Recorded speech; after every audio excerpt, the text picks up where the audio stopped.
As thousands of scientists go on strike to protest systemic racism in STEM. More than 5,000 scientists in 2 prominent scientific journals shut down operations and pledged to use the day to address racial inequalities in science. The strike follows 2 weeks of demonstrations spurred by the police killing of George Floyd, a black man who died after a white police officer. People on social media are spreading word about the strike with the hashtag #ShutDownAcademia, #ShutDownSTEM, and Strike for Black Lives. Shut down academia is terrifying. Shut down STEM is equally terrifying. But I mean, like, what takes its place? What do you expect? Well, if you shut down academia, like, what do they say when they say systemic racism in STEM? What does it mean? It's representation in terms of like what are they saying?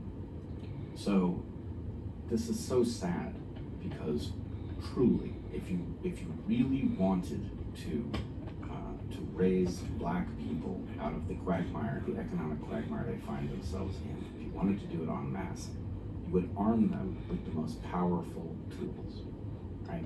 The most powerful tool, and the tool that is best positioned to address biases, especially subtle biases, is science. That's what the scientific method does. It's one reason for existing, is that it takes that which you think and allows you to see why it is wrong, right? It takes your biases and forces you to see what's wrong with them. That's what science is for. Now, the reason that this movement is attacking STEM has to do with the connection of this movement to critical theory.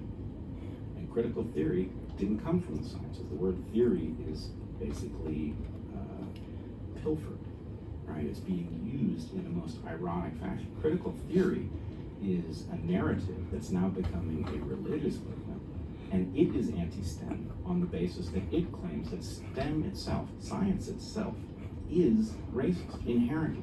What do they mean when they're saying critical theory?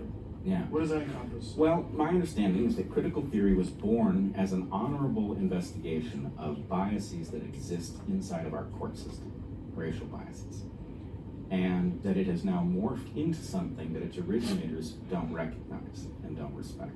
That it has become basically, I mean, you know, you've had Jordan Peterson on your podcast many times, once with me, and you know, what he talks about with respect to these are cultural Marxists, and they are wielding this postmodern doctrine. What he's talking about is critical theory, right? Critical theory is basically a Trojan horse that exists in academic departments that are dedicated to its study. And what it does is it uninvents progress in other fields. And that's a very uninteresting process when it's hiding away in some corner of your university where you don't have to listen to it. But what has happened is it is now